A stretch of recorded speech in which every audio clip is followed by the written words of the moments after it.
예, 오늘 하나님의 말씀은 누가복음 20장 45절에서 21장 4절까지 말씀을 보겠습니다. 제 성경으로는 신약성경 131쪽에 있는 누가복음 20장 45절에서 21장 4절까지 말씀을 다 찾으신 줄 알고 우리 45절부터 함께 읽겠습니다.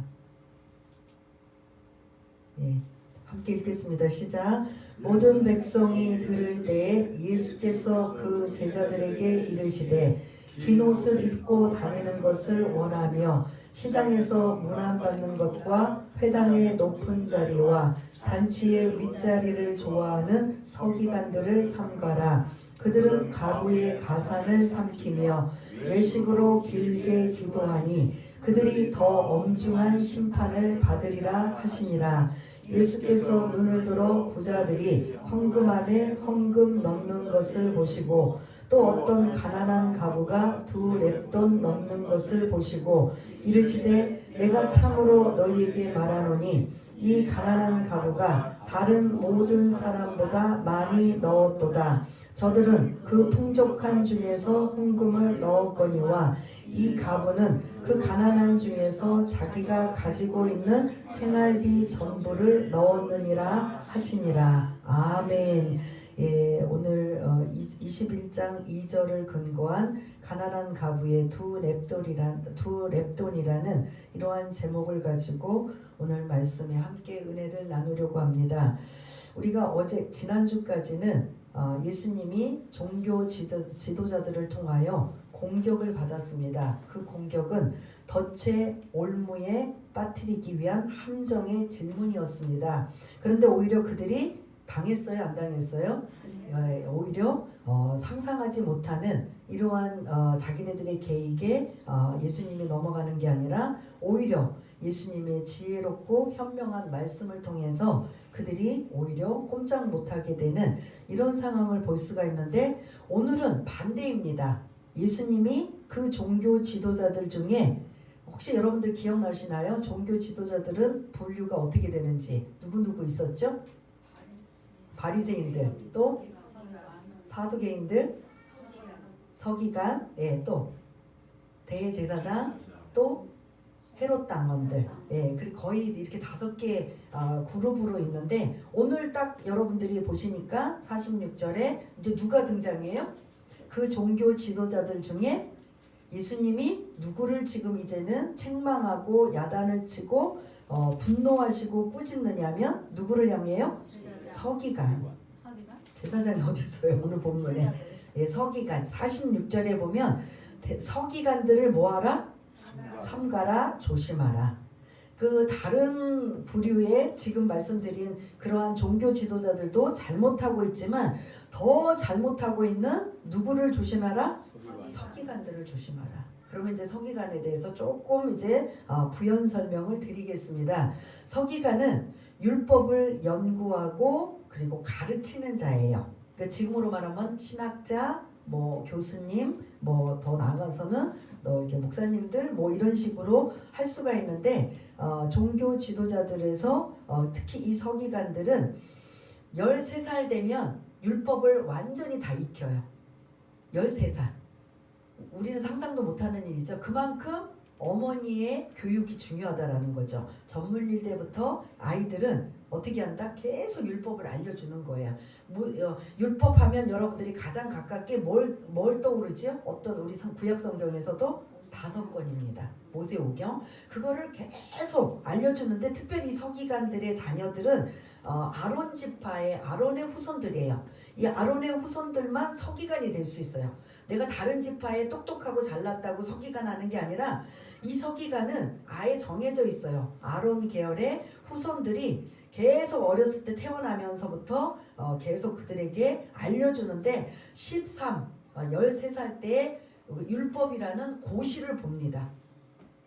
그래서 그 율법에 대해서 완전히 어느 정도 깨닫고 알고 있는가를 13살 때부터 이제 확실히 알게 되면 그게 이제 시험에 통과하고 16살 정도 되면은 율법 교사의 보조로 이제 그렇게 통과한 13살 먹은 율법의 고시를 합격한 이러한 13살 먹은 사람에게는 16살 정도 돼서는 율법의 그런 교사의 보조 역할을 할 수 있는 자격을 줘요.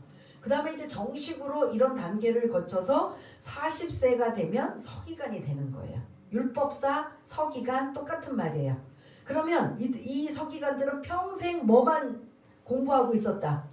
율법만. 그러면 율법은 그냥 뭐 어디 그냥 몇 장 몇 절에 있어도 탁탁탁탁 나오고 무슨 내용인지 다 알아요, 몰라요? 그러니까 주님이 뭐라고 말씀만 하셔도 이 말씀은 어디에 있는 거고 하고 알 수 있는 자가 다른 종교 지도자들보다 누가 더 정통하다? 서기관들이라는 거죠. 이 서기관은 율법에 대해서 아주 어렸을 때부터 13살부터 율법고시를 합격하고 40세가 되어야 그 서기관이 되는 율법사가 되는 이러한 계속 공부하는 과정을 통해서 이루어졌다면 율법은 완전히 뭐한 사람들이다? 정통하고 빠삭하고 이 율법 모세오경에 대한 율법은 뭐 이거는 뭐 그냥 척척척척 나오는 사람이란 말이에요. 그러면 예를 들어서 모세오경의 율법의 핵심은 뭐냐? 그러면 그건 사랑이거든요. 무슨 사랑 무슨 사랑이죠? 크게 두 가지 성경에 하나님 사랑 그리고 이웃 사랑 이 두 가지가 결정판인 걸 볼 수가 있습니다. 그러면 율법사인 서기관들은 이거에 대해서 알아요 몰라요? 알죠. 근데 문제는 아는 것으로만 지식으로 쌓여 있고 사실은 주님이 원하시는 건 이 아는 만큼 뭐 해야 된다? 예? 실천을 해야 된다. 아는 만큼 우리가 열심히 배운 만큼 그만큼 우리는 이해하고 납득이 되고 우리가 받아들였으면 그걸 이제는 뭐 해야 된다? 지키고 실천하는 게 문제인데 서기관들은 그게 안 된다는 거죠. 지식으로만 잔뜩 쌓여있는 그런데 이 사람들은 무시 못하는 사람이에요. 오죽하면 어느 정도의 이 사람들이 중요하냐면 예를 들어 배를 탔어요. 근데 침몰하기 직전이에요. 그럼 우리는 배를 탔으면 많은 사람들이 배를 탔으면 누구부터 보호해줘야 돼요? 건져주거나 보호해줘야 돼요. 노약자들. 그죠? 근데 여기는 오직 그 노약자가 아니라 누구부터 건져야 되냐면 아니 서기관을 건져줘야 돼요. 이 서기관은 그만큼 중요하다는 거예요. 말씀을 전하고 가리키는 역할에 없어서는 안 되는 자이기 때문에 침몰돼서 이 사람이 먼저 죽으면 안 되는 거예요. 그러니까 노약자보다 우선순위가 이 서기관들이 1순위가 될 정도로 이 정도로 서기관들은 평생의 율법을 연구하고 평생을 가르치는 자로 이제는 거기다 완벽하려면 뭐까지 돼야 돼요? 예? 연구하고 가르치면 이제 완벽하게 플러스 알파 뭐가 돼야 돼요? 실천하는 자. 이 정도면 이제 완벽한 하나님이 원하시는 율법사 서기관의 모습인데 근데 오늘 서기관을 조심하라. 그러면 이 서기관들이 잘하고 있다라는 거예요? 못하고 있다라는 거예요? 엄청 못하고 있다라는 거죠. 그 5부류의 그룹들 중에 특별히 예수님이 이 서기관들을 딱 집어가지고 그들을 조심해 라고 할 정도예요. 왜? 그 이유가 46절에 나와요. 46절의 첫 번째 이 서기관들이 어떤 모습으로 다닌다고 하죠? 긴 옷을 입고 다닌다. 긴 옷, 막 그냥 질질 끌리고 그 다음에 그 긴 옷이라는 게 뭐냐면 그 서기관만 입는 옷이 있어요. 목사님들은 이제 요즘에는 이렇게 자유롭게 이제 자기 정장을 입든가 뭐 이렇게 입지만 옛날에 전통 보면 항상 예배 때마다 목사님들은 뭐를 꼭 입으셨죠? 가운. 정장은 뭐 거의 뭐 당연한 거고 가운을 입으셔서 나는 목사다.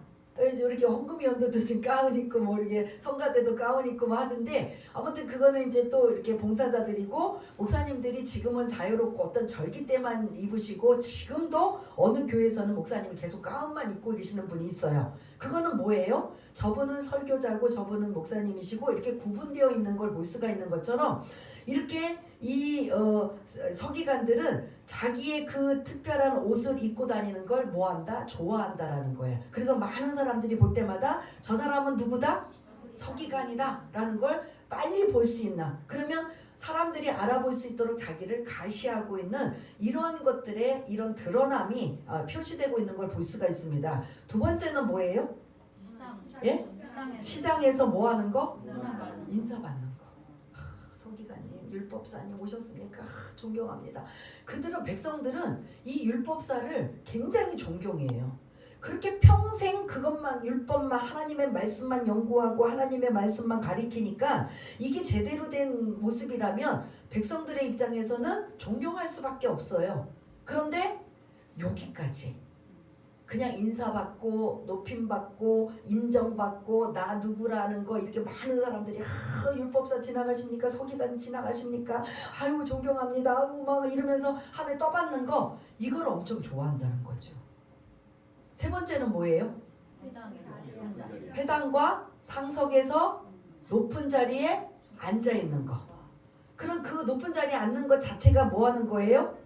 내가 누구다라는 거, 나는 이런 사람이야 라는 권력욕이 있는 사람이에요. 그래서 뭐 이렇게 일반 사람들이 앉는 곳에 안 앉고 이렇게 특출나게 뛰어난 자리, 눈에 띄게 보이는 자리. 그래서 뭐 옛날에도 교회, 지금은 이렇게 이제 많이 강대상이 낮아졌지만 옛날에는 무조건 건축을 하면 강대상은 다 뭘로 했어? 어떻게 했어요? 아니 높게 만들어 가지고 이렇게 다들 이렇게 쳐다볼 수 있는 이런 상황인데 지금은 이제 거의 교회들마다 그렇게 안 하고 이제 특별한 교회는 대형 교회 같은 경우는 이제 회중 자리를 오히려 이렇게 비스듬히 높여 나갔고 강대상을 아래로 내려볼 수 있도록 이건 획기적인 거예요. 처음에 우리 기독교가 한국에 들어와서 교회가 세워지고 뭐 할 때는 다 강대상을 뭐 어떻게 봐야 돼요?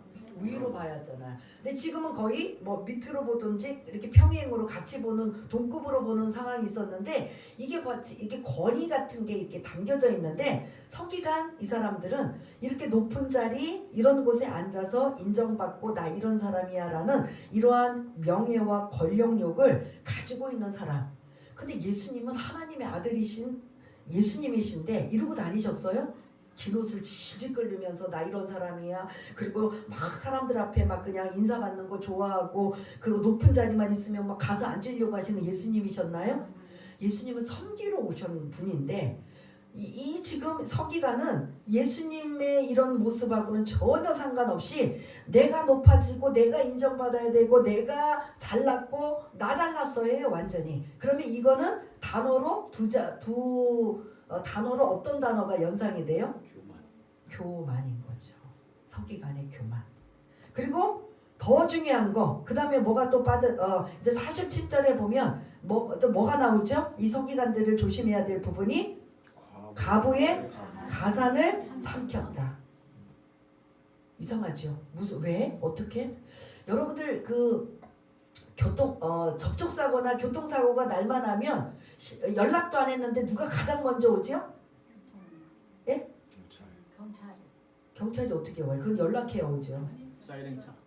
견인차 어떻게 알고 오지요? 아니 접촉하고 뭐하면 알리지도 않. 우리는 알리는 건 어디다 알려요? 보험회사에다 알리든지 경찰에다가 알리는 거잖아요. 근데 그들보다 누가 더 먼저 와요? 견인차가 먼저 와요. 어떻게 오는지. 어느 집에 남편이 세상을 떠났다. 그러면 그 견인차가 오듯이 누가 온다? 서기관이 와요. 서기관은 그 당시 법률 자문기관이에요. 그래서 이렇게 가부들의 법률을 맡아서 재산에 관한 것들을 맡아서 관리해주고 또 이렇게 자문해주고 그리고 채무나 뭐 이런 여자들이 할 수 없는 남편이 이제 먼저 세상을 떠나고 뭐 재산이 있든지 채무가 있든지 아니면 그 집안에 있는 모든 것들을 이게 자문을 다른 사람이 해주는 게 아니라 지금 같은 변호사도 있고 뭐 이렇게 있지만 이 당시는 그 변호사 역할을 누가 했느냐면 서기관이 한 거예요. 서기관이 그 율법을 아주 그냥 정통하니까 그 성경 말씀에 말씀을 근거로 해서 이 가부의 재산을 아니면 이런 그 가부의 남은 그 남편 없이 이제 남은 생애를 어떤 식으로 해야 되는지를 자문해주는 역할인데 어느 집에 남편이 세상을 떠났어요. 그러면 연락도 안 했는데 누가 먼저 온다? 견인차가 오는 거예요. 그 견인차가 누구다? 서기관이 달려와서 해주는 거예요. 그럼 이 당시에 서기관들이 사실은 많이 있어서 누가 초청하지 않으면 올 수 없는 거잖아요. 사실은 와서 좀 우리 집에 있는 모든 것 좀 간장해주고 좀 자문 좀 부탁합니다. 보통 이런 식으로 해 와야 되는데 이제 온다는 거는 뭘 바라고 온다는 거예요? 돈인 거지요. 돈을 바라고 그 집에 와서 그 집의 재산이 어느 정도 되는지, 그리고 그거를 관리해주고 뭐 채무 같은 거 뭐 이렇게 다 이렇게 법적으로 해결해주고 뭐 하면서 이 사람은 그렇게만 해주기 위해서 왔다? 뭐 하기, 그리고 난 다음에 뭐 받아요? 수수료를 받는 거죠. 그 수수료도 그 집의 뭐 상황에 맞춰서 많이도 부르고 적게도 부르면서 그렇게 그것만 수수료가 아니라 이제 그 가부가 어떻게 됐든 남은 재산이 있을 거 아니에요. 그 재산을 혼자, 그 당시에 2000년 전이다 보니까 지금처럼 은행에다 넣는다, 내가 알아서 한다, 이런 상황이 아니에요. 누군가의 하여튼 도움을 받아야 돼요. 근데 그 안전장치가 원래는 누구였다? 서기관인데 그 안전장치가 그 가부의 재산을 어떻게 한다? 요렇게 저렇게 관리해준다, 뭐한다 하시고 그 재산을 다 뭐한다? 삼켜버린다. 그러면 이 가부는 어떻게 사냐고요. 그나마 그 조금 있는 거, 뭐 조금 넉넉히 쓰면 더하고 조금 있는 거 그거 끈 가지고 그래도 살아가려고 하는데, 이거를 가부의 가산을 지금 47절에 보면 뭐라고 나오죠? 삼킨다라는 거예요. 그러면서 또 뭐라고 하냐면 또 다음 47절에 보면 또 하나 뭐가 나오죠? 서기관의 특징이 외식하는 기도를 길게 한다는 거예요.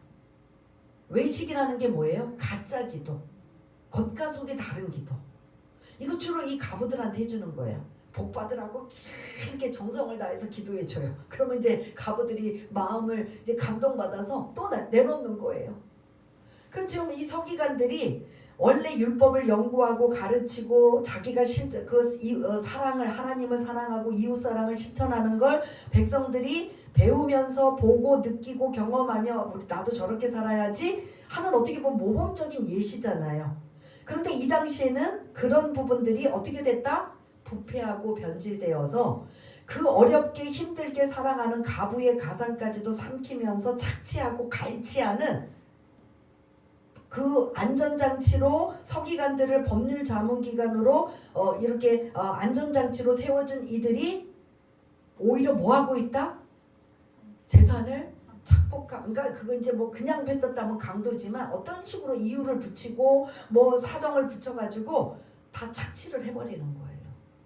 그러니 주님이 보실 때 그래도 있는 사람 다른 건 모르는데 이 서기관들이 주님이 보실 때는 이게 말도 안 되는 상황인 거예요. 그러니 아까 말씀드린 5개의 그 그룹 중에서 주님은 오히려 누구를 조심하라고 지금 경고하고 있죠? 서기관들.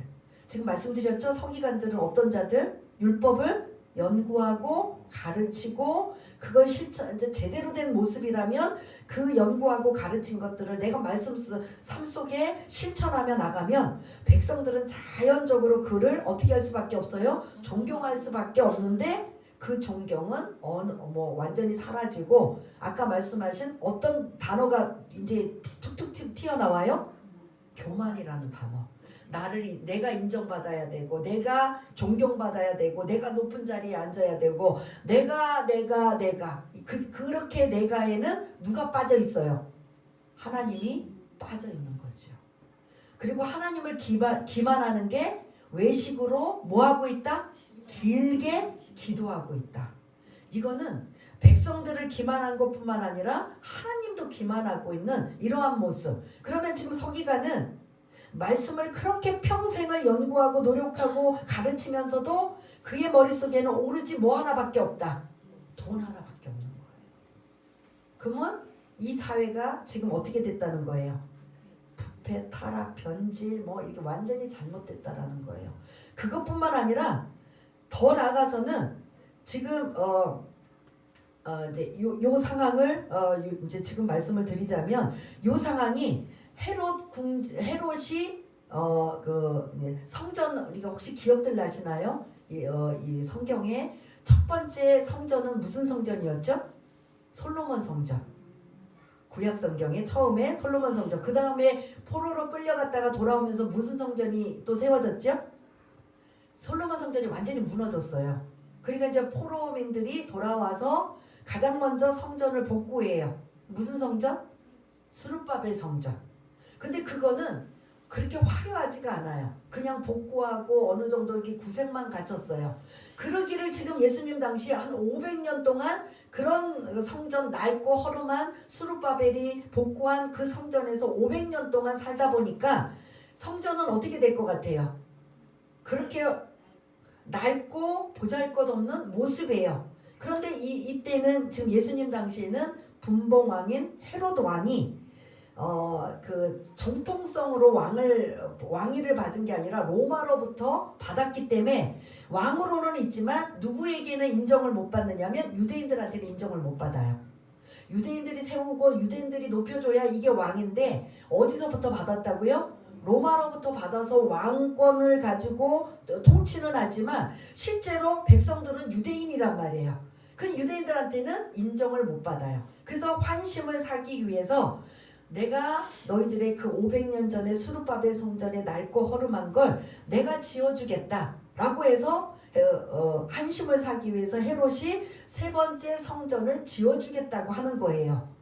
그런데 성전을 지어주면 왕이 말로만 성전을 지어주지 사실 그 돈은 누구에게로 나올까요? 백성들에게 나오는 거죠. 근데 그 백성들의 돈을 나오기 위해서는 누가 걷어야 될까요? 종교 지도자들. 그 중에 누구? 서기관들도 포함이 되어 있는 거예요.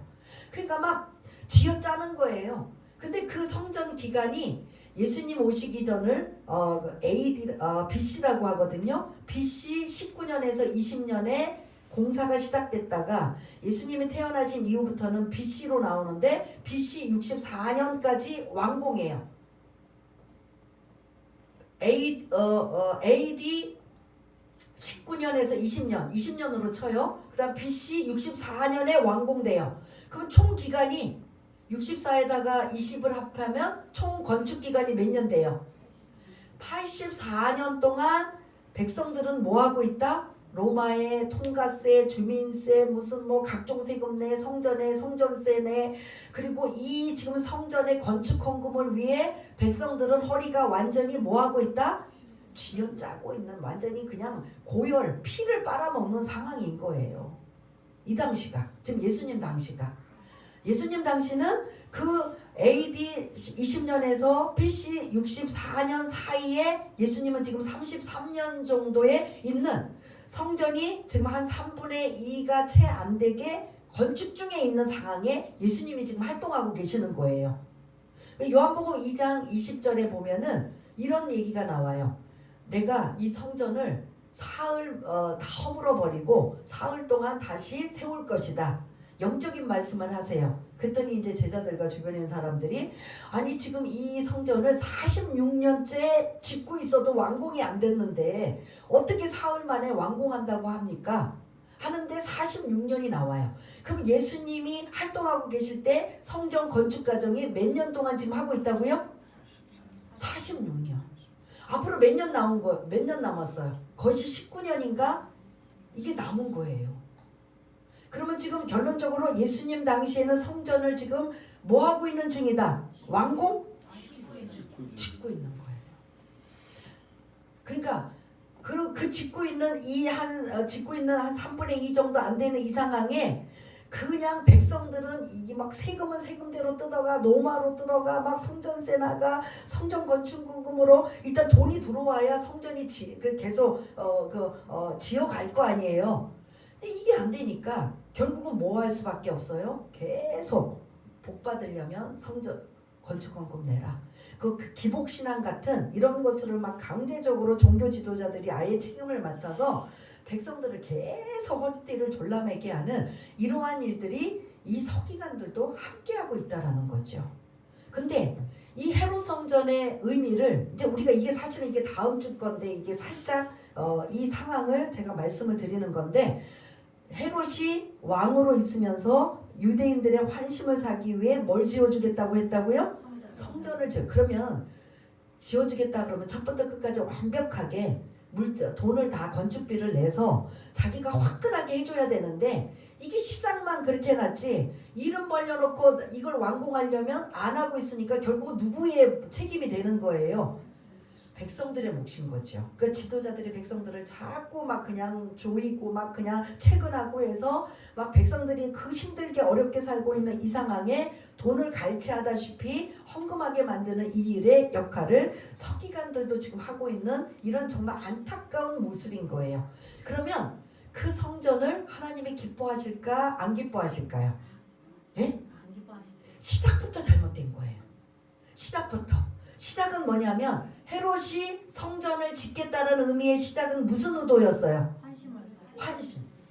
의도가 잘못된 거죠. 성전을 건축하거나 뭐하는 의미는 하나님께 예배를 드리고 하나님께 영광을 드리기 위해서 작든 크든 짓는 게 이게 원래 목적의 취지의 시작이잖아요. 헤롯 성전은 취지가 어떻게 됐다? 시작부터 잘못됐다. 이거 그럼 하나님 받으실까요? 안 받으실까요? 백성들만 죽어나는 거예요. 그러니까 막 이 제자들은 뭐 나중에도 이제 나오지만 이 성전 엄청나게 화려함을 뭐 어떻게 이렇게 성전이 화려합니까? 어떻게 이 세상에 우리가 수르바벨 성전에 있다가 이렇게 바뀐 성전 대단합니다라고 눈에 보이는 것 가지고 제자들은 막 아름답다 화려하다 웅장하다라고 하지만 주님은 그 영적인 상태를 딱 보시고 마음이 아프신 거예요. 지금까지 제가 여러분들한테 말씀드린 어떤 의미로 백성들의 고요를 완전히 짜내서 나온 돈이고 그리고 시작부터 그 의도는 하나님께 영광 드리고 예배 드리는 의도가 아니라 헤롯 왕의 백성들의 유대인들의 한심을 사기 위해서 만든 의도기 때문에 이 성전은 존재할 수 있겠다 없겠다. 그러면 실제로 존재 어떻게 돼요? 64년에 완공돼요. 그러면 70년에 무너져요. 그 80몇 년 동안 그 백성들의 고요를 해갖고 막 지어짜가지고 성전 지은 것이 64년도에 완공된 게 70년에 무너지면 그 몇 년 사이에 된 거예요. 텀이 6년 7년 사이에 그 80 몇 년 동안 성전을 건축한 그 성전이 어떻게 된다? 로마 장군 티토스에 의해 완전히 다 그냥 돌 하나도 돌 한 개 남김없이 이거는 이제 다음 주에 또 연결돼서 말씀을 드리는데 이렇게 되는 이 상황을 주님은 하나님이시고 다 보시니까 그 성전을 보면서 얼마나 마음이 아프실까요? 이해가 되십니까? 그런 상황에 이 서기관들 종교 지도자들이 앞장서 가지고 막 그냥 백성들의 고요를 그냥 짜내 가지고 성전 건축 헌금을 위해 하고 있는 상황. 그 다 이제 21장 1절부터 4절까지 보면 여러분들이 너무나 잘 알고 있는 가난한 가부의 두 랩돈이 이제 등장합니다. 그러면 여러분들이 이걸 읽으시면서 한번 질문하셔야 돼요. 예수님 당시 아직 죽으시지 않으셨기 때문에 예루살렘 성전에서는 예배를 어떻게 드린다? 예배다, 제사다. 제사는 뭐예요? 동물, 제물을 가지고 하나님 앞에 드리는 거예요. 그리고 우리가 알기로는 소나 양이나 비둘기나 자기 형편에 맞춰서 가지고 가서 드리는 거란 말이에요. 이게 예배란 말이에요. 제사란 말이에요. 근데 여기서 헌금은 왜 나올까요? 헌금 1절 보세요. 1절 예수께서 눈을 들어 부자들이 헌금함에 헌금 넣는 것을 보시고 예수님이 헌금함 앞에서 이러고 지금 쳐다보고 계셔요. 누가 헌금을 얼마나 많이 넣나 적게 넣나 약간 익살스럽게 깊은 뜻이 있겠지만 헌금통 앞에서 사람들이 그 헌금 넣는 걸 지금 지켜보고 계셔요. 근데 우선 이제 이 말씀 나누기 전에 헌금을 왜 낼까요? 제사 드리는데 우선 내는 건 우리가 그 성전세 성전을 보수하고 유지하기 위해서 모든 유대인들 남자들은 성전세를 내야 돼요. 반세겔이라는 큰 돈은 아니지만 반세겔을 내는 거 이거하고 그냥 동물들 가지고 재물 가지고 가서 제사 드리면 되는 거거든요. 우선 핵심은. 근데 지금 헌금통이 여긴 안 나오지만 13개가 있대요. 이때는 6월절 명절이다 보니까 사람들이 막 엄청 많이 지금 막 그냥 왁작지근한 상황이에요. 그냥 지금 이렇게 평상시 절기가 없는 상황에 그냥 조용한 때가 아니라 6월절 명절이 이제 며칠 안 남았어요. 며칠 남은 상황이기 때문에 해외에서 아니면 먼 지역에서 이미 뭐 일찌감치 와서 정결 예식을 하기 위해 최대한 멀게는 한 달 아니면 짧게는 일주일이나 열흘 전에 미리 지금 와 있어요. 근데 지금 예수님이 십자가의 지식이 6월절에 맞춰서 십자가에 운명하시니까 지금 이게 지금 한 3, 4일밖에 안 남았으니까 지금 예루살렘 성전에는 주변에는 사람들이 어느 정도 있다. 말도 못하게 많아요. 완전히 포화 상태가 될 정도로 많은 상황에 사람들이 와서 13개의 헝금함, 이게 호리병으로 된 나팔 모양으로 된 이런 헝금통에 헝금을 넣어요. 왜 넣을까요? 일단은 네? 반세계는 의무적이기 때문에 내니까 이거는 아닐 거고 재물을 가지고 가서 제사를 드려야 되는 이 상황이거든요. 이 지금 6월절이기 때문에. 그런데 그거는 그거대로. 그리고 여기 헌금통이 또 따로 있어요. 뭘까요? 이거는?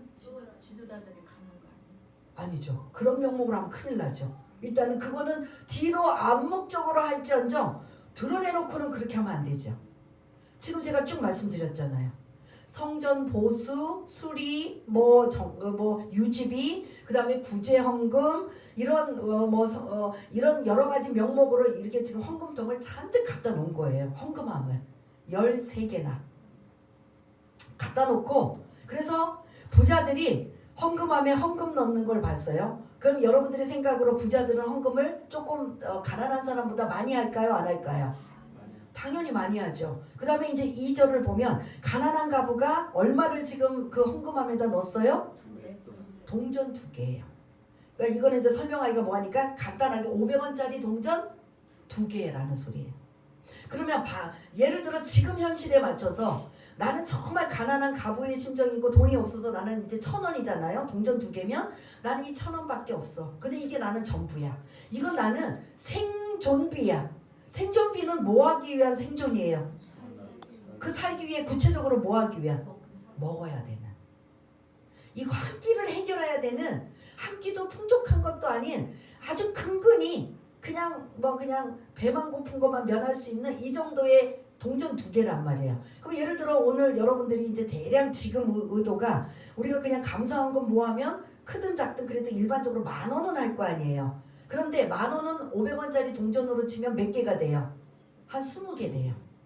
근데 어떤 분들은 이제 특별 감사헌금으로 5만 원도 할 수 있고 10만 원도 하는 경우도 있잖아요. 그러면 그 동전 개수가 많아요? 안 많아요? 10,000원이면 20개면 5만 원이면 얼마가 돼요? 곱하기 5면 100개?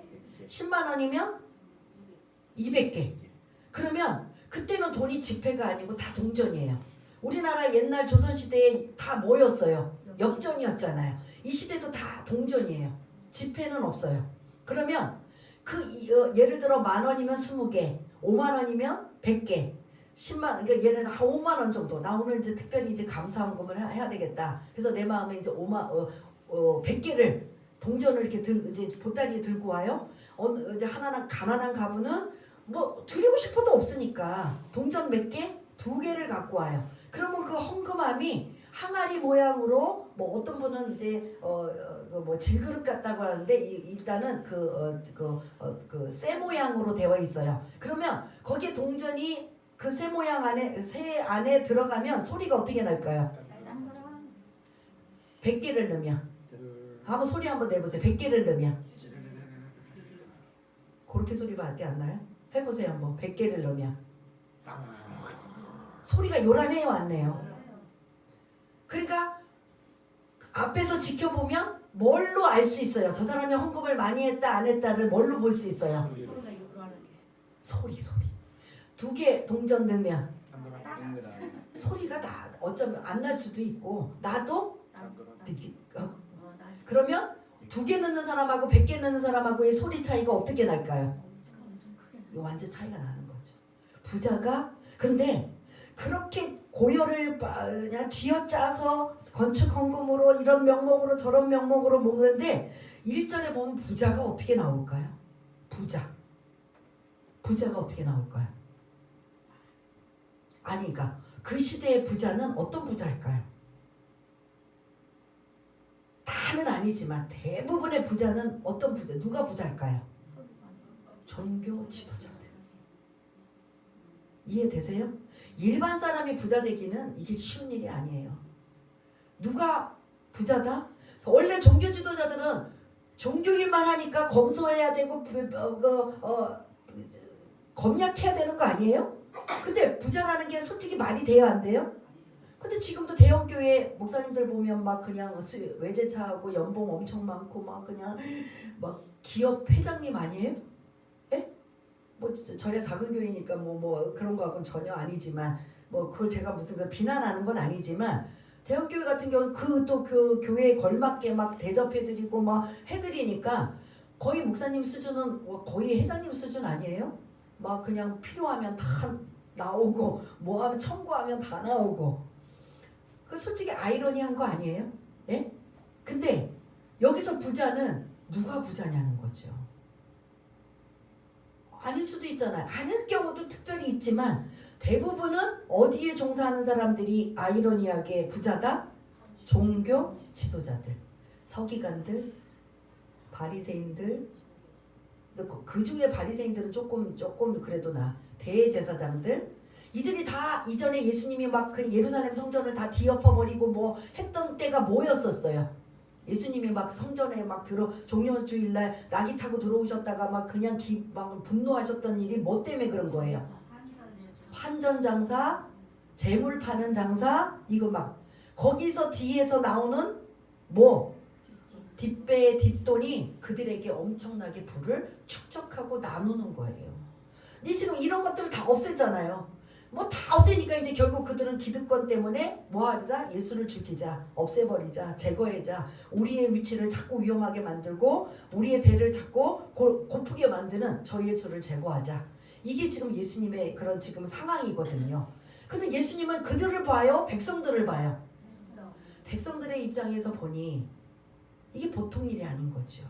근데 그 중에서도 이 종교 지도자들 중에 누구가 더 완전히 그래도 있는 사람 것 착취하는 건 그래도 좀 나아.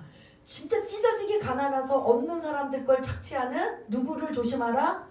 서기관들을 조심하라고 지금 이렇게 주님이 아예 드러내놓고 까발리시는 거예요. 야, 제자들 앞에서 너희들 이렇게 소곤소곤하면서 안 듣게 하는 게 아니라 아예 지금 그 당시에는 6월절 명절로 인해 많은 사람들이 지금 있는 상황에 예수님 주변에는 사람들이 어느 정도라고 가늠할 수 있어요, 없어요? 있단 말이에요. 그 많은 사람들 앞에서 주님은 죽기로 작정하셨는데 무서울 게 뭐가 있어요? 여러분들은 뭐 하십시오? 서기관들을 조심하십시오. 이거 누가 말해요? 어느 누가 이 말을 해요? 여태까지 전통적으로나 모든 것들이 율법을 연구하고 가르치고 그 사람들이 존경받아서 긴 옷을 입고 다니고 시장에서 문안받고 해당과 상석에서 높은 자리를 앉고 하는 이런 사람을 누가 감히 건드려요? 근데 누가 지금 누가 말씀하신 거예요? 예수님은 두려울 게 없으셔요. 뭐 하려고 하시니까? 죽기를 각오하시니까 바른 소리 하는데 두려움이 없는 거예요. 그러면서 이 부자가 헌금 넣는 건 일부만 드렸다는 거예요. 부자가 1억이 있으면 한 100만 원이나 10만 원 드린 거, 그러면 이 사람에게 타격이 있어요, 없어요? 없지만 이전에 보면 가난한 가부에게는 자기 전 생활비 전부인 생존, 그러니까 생활비라고 그러면 이렇게 다양하게 교통비도 쓰고 뭐도 쓰고 하니까 생존비예요. 생존비는 뭐예요? 당장 생명을 유지할 수 있는, 입에 풀칠할 수 있는 간단한 욕이라도 할 수 있는 금액이란 말이에요. 이 가난한 이 여인이 이 생존비를 이거 이제 없어지면 끝나는 이 생존비 2렙돈을 헌금함에, 소리도 제대로 나지도 않는 헌금함에 드렸다. 이거에 대해서 지금 주님이 부자가 그렇게 드린 거에 대한, 지금 우리하고는 개념이 틀리죠. 부자가 많이 주면 막 그냥 목사님이고 교회에서 막 인정해 주지만 주님은 그런 시각으로 지금 보신 게 아니에요. 부자는 거의 누구의 대상들이다? 그 타락하고 부패하고 변질된 백성들을 어떻게든 쥐어짜서 부자가 된 그들을 향한 말씀이고 그들은 거의 인정을 안 해주셔요. 그런데 누구를 지금 2절에 누구를 인정해줘요? 가난한 가부의 2렙돈을 인정해주고 있어요. 그러면서 그 말씀을 3절을 한번 읽어보겠습니다. 시작. 이르시되 내가 참으로 너희에게 말하노니 이 가난한 가부가 다른 모든 사람보다 많이 넣었도다. 아멘. 제가 이 부분에 고민했어요. 일주일 동안 묵상을 해요. 이거는 1차적으로는 가난한 가부가 2렙돈을 헌금함에 드릴 수밖에 없는 상황으로 몰고 가는 현실. 이게 좋은 현실이에요? 나쁜 현실이에요? 성경에 하나님은 고아와 가부아와 나그네를 뭐 하라고 했어요? 보호해줘라. 고아는 부모를 일찍 잃어버렸기 때문에 떠났기 때문에 부모가 자식을 보호해줘야 되는데 자식이 부모가 없으니까 보호자가 없는 상황이에요. 고아는. 가부는 뭐예요? 남편을 의지하고 살았는데 남편이 없다 보니까 남편의 보호자가 없는 거예요. 나그네는 국가나 나라에서 보호를 받아야 되는데 말 그대로 나그네는 보호를 받지 못해요. 그래서 가부와 나그네는 어떤 단어가 딱 여러분 머릿속에 있냐? 보호라는 단어예요. 보호를 받지 못한다는 소리예요. 그런 보호를 받지 못하는 자들에게 하나님은 늘 그들에게 사랑을 실천해라, 전해라, 나누어줘라, 그들을 베풀어줘라. 그래서 농사 추수할 때도 이삭을 많이 좀 밭에다가 놔서 가난한 자들이 먹을 수 있게 하라. 뭐 이렇게 해서 이렇게 저렇게 막 배려를 해준단 말이에요.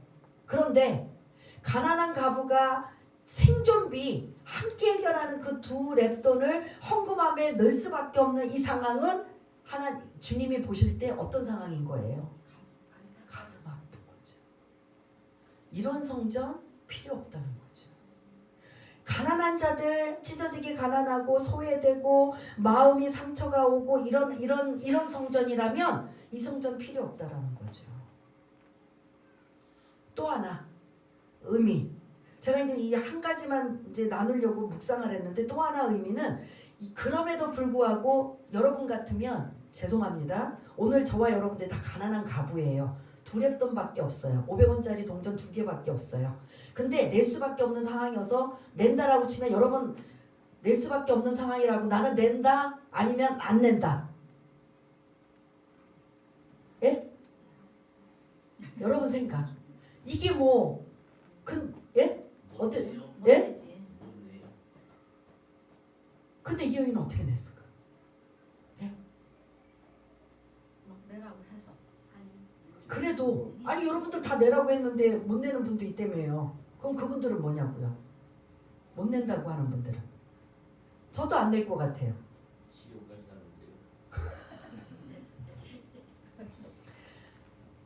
이 여인의 또 다른 마음은 내가 이렇게 주거나 저렇게 주거나 내 남은 거 내가 드릴 수 있는 건 이거밖에 없다면 내가 먹고 없어질 바에야 하나님 앞에 드려야 되겠다는 마음이죠. 다른 사람들은 백제 이게 뭐 잘못한 거야?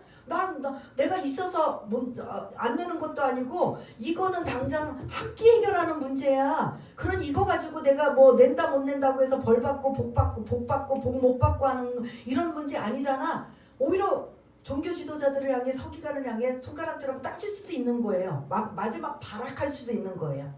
근데 이 여인은 그래서 대부분 안 낼 수도 있어요. 근데 이 여인은 그럼에도 불구하고 드렸다라는 이거는 내가 할 수 있는 최선을 사람들이 그렇게 몰고 가지만 나는 그럼에도 불구하고 나는 이것밖에 없는 이거를 하나님 앞에 온전히 드리고 싶다라는 헌신의 마음도 담겨져 있다라는 거죠. 그래서 예수님은 지금까지 부자들이 헌금을 많이 하고 지금까지 많은 사람들이 계속 헌금함에다 헌금을 넣었지만 이 여인만큼 제대로 드린 사람은 없다라고 딱 주님이 말씀하고 계시는 거예요. 그래서 4절 또 읽겠습니다. 시작.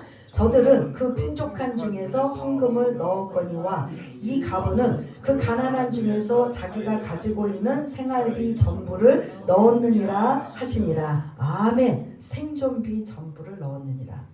그래서 오늘 이 말씀 여러분들이 미리 읽으시고 아 오늘은 헌금 강조하는 설교인가 보다. 에이 내지도 못하는데 괜히 캥기네. 아유 이 헌금 얘기 그 얘기가 아닌 거예요. 이 본문은 헌금 다른 부분에서는 헌금에 대한 여러분들의 헌금을 하나님이 이렇게 하시기를 원하십니다라는 부분도 때로는 있지만 오늘 본문에는 헌금을 강조하는 게 아니에요. 절대 아니에요. 헌금을 해서 여러분들이 이렇게 복 받습니다. 기복신앙을 강조하고 복 받는 거에 그런 강조가 아니라 이 상황을 여러분들한테 계속 말씀드려요. 안 낼 수 없는 상황을 몰고 가요. 뭐 심하게 탈모드나 어디에 보면 진짜 밀가루 한 줌밖에 없어서 그거 가지고 먹고 이제 진짜 완전히 끝나는 집안인데도 그 밀가루도 걷어가는 종교 지도자들의 말도 안 되는 부패와 타락과 그러니 이들이 하나님의 편에 만약 이 서기관들이 제대로 된 사람이라면 율법을 정말 하나님의 말씀을 진실하게 신실하게 지키며 따르는 자들이라면 가난한 가부가 이 두렙돈을 가지고 와서 드리려고 하면 뭐 해야 돼요? 막아야죠. 이거 안 드려도 돼. 하나님 안 드려도 돼. 하나님 그런 하나님 아니야. 이거 드린다고 이거 안 드린다고 하나님 복 안 주시는 거 아니야. 안 드려 지금 당장 가족이랑 챙겨. 이렇게 막아야 되는 건데 막기는커녕 가지고 와. 내 고요를 빨아먹는 이런 상황이 돼버리는 이 안타까운 상황이 오늘 본문에 있고 그럼에도 불구하고 여인의 입장에서는 난 죽어도 못 내. 나는 아무리 그래도 니네들이 원해도 난 못 내. 이거 지금 죽이려면 죽이고 맘대로 해. 주리를 틀던지. 나는 이거 내 새끼 좀 먹여야 되겠어. 그러면 안 내도 되는 거잖아요. 그럼에도 불구하고 그런 거 저런 걸 떠나서 요 가부의 두렙돈의 헌신은 하나님 예수님은 인정해 주셨다는 거죠. 이것도 아무나 못한다는 거죠. 그렇게 갈치를 하고 내놓으라고 난리를 쳐도 여러분들 두렙돈밖에 없고 난 아무것도 없다라고 하면 이것도 쉬우냐는 거죠. 예? 당장 끼니가 기다리고 있는데 배는 막 꼬르륵거리는데 이제 하나의 예를 들고 마치려고 합니다. 이게 실화야. 어느 교회에 이게 유명해서 아시는 분도 알 거예요. 어느 이제 젊은 부부가 믿음이 아주 좋은 부부가 있었대요. 근데 남편이 평상시에 어떻게든 하나님 앞에 좀 은혜를 많이 받았는데 드리고 싶은데 우리가 돈이 없는데 보증금이 자꾸 떠올랐나 봐요. 그래서 그거를 좀 하나님 앞에 드렸으면 좋겠는데 자기네 살 생각은 걱정은 안 하고 사실은 뭐 여유가 있고 이런 것도 아닌데 드리고 싶어서 드리지는 못하는데 자꾸 자기 아내한테 이렇게 의향을 떠보는지 어쩐지 그 보증금 7,500인가 얼마를 자꾸 이야기를 한대요. 근데 솔직히 말이 안 되는 거잖아요. 현실적으로는. 근데 그렇게 얘기를 하다가 남편이 생각지도 못하게 죽었대요. 근데 이 아내가 장례를 치르고 뭐가 불편했냐면 남편의 그 말이 불편한 거예요. 이 부인이 뭐 했다? 그 돈을 하나님 교회에다가 드렸다는 거예요. 대책도 없이. 그 목사님이 나중에 헌금이 들어와서 이 금액을 딱 보고 나서 이제 장로님들을 소집하고 의논을 했대요. 이거 어떻게 하면 좋으냐. 그 집 사장을 우리가 다 알고 있는데 이거 드리고 나면 그 집은 진짜 완전 그 집 꼴이 되는데 제가 조금 더 각색을 하면 그래갖고 의논을 했대요. 그럼 어떻게 합니까? 돌려드려야 됩니까? 여러분 같으면 어떻게 할까요? 네? 교회로 들어왔어요. 안수 집사님 어떻게 해야 될까요? 네? 다른 방법으로 도와. 다른 분 어떻게 할까요? 아니요. 네? 다 들어왔는데 그 말이 있습니다. 그 집은 아닌데요. 그 집은 진짜 이제 오도갈 데도 없고 손가락 빨아야 되는데요. 도대체 그 무슨 배짱이고 무슨 그 부인은 무슨 경우인지 모르겠어요. 자기 살 길을 자식하고 살려면 할 수 해야 돼요? 안 해야 돼요? 안 해야 되는 거잖아요. 근데 그 감동과 그 남편의 그 평소 때 했던 그게 너무 비중이 큰 거예요. 요것도 있겠죠. 내가 살아야 되고 뭐 해야 되는 것도 있겠지만 이게 비중이 크다 보니까 저지른 거예요. 근데 이제 고민은 누가 하고 있다? 아니, 교회에서 고민하는 거예요. 그래서 방법을 찾아낸 거예요. 지혜. 그래, 이거는 그러면 들어왔으니까 재정으로 들어오고 특별 구제원금으로 만들자. 그래서 그 돈을 다시 뭘로 했다? 그러니까 그분이 했던 그 남편이랑 그분들이 원한 건 받았어요. 그럼 이미 했어요. 그리고 이제 특별 구제원금으로 그 돈을 그분들에게 돌려드리는 거예요. 이거 하나님 기뻐하실까요? 안 할까요? 참 지혜롭죠. 그 목사님도요. 그 부인은 도대체 무슨 생각으로 했는지 그게 헌신 아닐까요? 오늘 이 가난한 가부의 두렵돈 어떨 것 같아요? 계산하면 못 드려요. 이 돈도 절대 못 드려요.